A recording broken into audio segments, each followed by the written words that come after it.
A student once told his Zen master, "I have a friend who always agrees with me. He supports everything I do. He never criticizes me." The master asked, "Does he tell you when you're wrong?" The student shook his head. "No. He says he doesn't want to upset me." The master was quiet for a moment, then said, "That's not a friend. That's a mirror. That only shows you what you want to see." The student didn't understand. "But isn't friendship about support?" The master replied, "Yes, but support doesn't mean agreement. Sometimes the kindest thing a friend can do is show you the truth you're avoiding." We've confused friendship with constant validation. We think a good friend is someone who celebrates everything we do, who never challenges us, who makes us feel comfortable all the time. And so we surround ourselves with people who agree with us, who tell us we're right even when we're not, who smooth over our mistakes with reassurance. It feels good. It feels safe, but it doesn't help us grow. A true friend, a Kalyana Mitta in the Buddhist tradition, a noble or spiritual friend, is someone who cares more about your development than your comfort. They see you clearly, they see your potential and your blind spots, and they're willing to tell you the truth, even when it's uncomfortable, even when you might not want to hear it, because they know that real growth requires honest reflection. This kind of friendship is rare, because it demands something most people aren't willing to give or receive: discomfort in service of truth. It's easier to stay quiet when you see a friend making a mistake. It's easier to nod along when they're justifying behavior that's harming them. It's easier to avoid the tension that comes with saying, "I think you're wrong about this." But easy isn't the same as kind. And silence, when truth is needed, is a form of abandonment. The Buddha spoke clearly about the importance of noble friendship. He said that association with the wise is not just helpful, it's essential. A noble friend doesn't flatter. They don't protect your ego at the expense of your growth.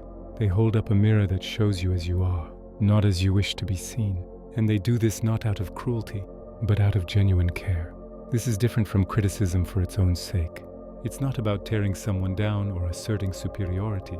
It's about seeing clearly and speaking honestly, because you want the person to thrive. The tone matters.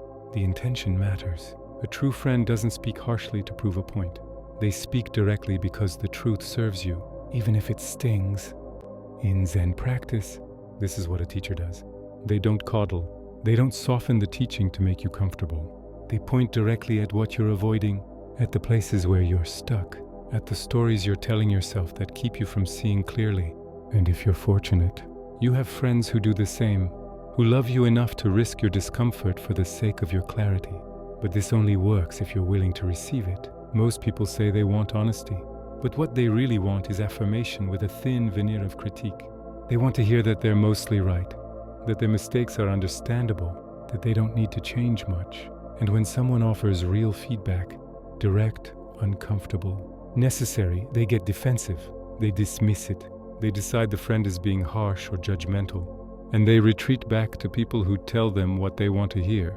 This is a loss, because growth doesn't happen in comfort. It happens in the friction between who you are and who you could be.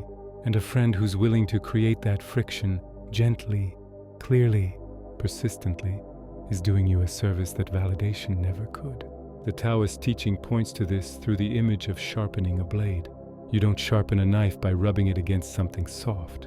You sharpen it against stone. The friction wears away what's dull and reveals the edge. A friend who only agrees with you is soft. They feel pleasant, but they don't refine you. A friend who challenges you is the stone. The contact might feel abrasive, but it makes you sharper. So the question is, do you have friends like this? People who will tell you when you're being dishonest with yourself? Who will call out your rationalizations?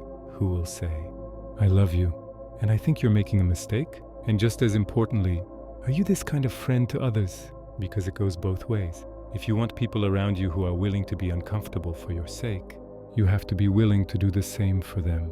You have to be someone who speaks truth even when it's hard, who cares enough to risk the friendship by saying what needs to be said, who doesn't hide behind niceness when directness is what's needed. This doesn't mean being harsh. It doesn't mean finding fault in everything. It means paying attention. It means noticing when someone you care about is repeating a harmful pattern, justifying something destructive, or avoiding something necessary. And instead of staying silent to keep the peace, you speak clearly, kindly.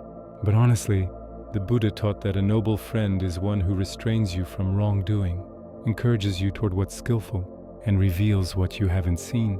Not one who praises you constantly, not one who makes excuses for you, but one who sees you and helps you see yourself.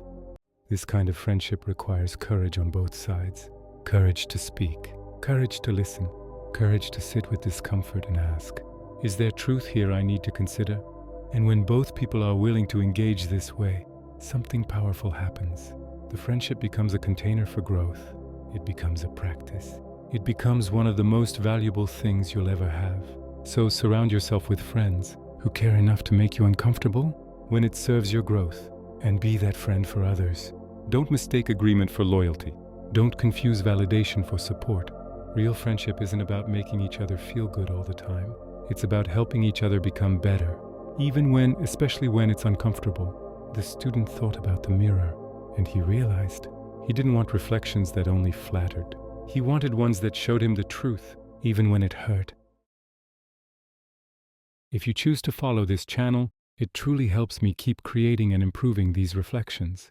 And if not, that's completely okay. I'm grateful you spent this time here. I'll see you tomorrow in the next episode. Until then, I wish you a calm and peaceful day.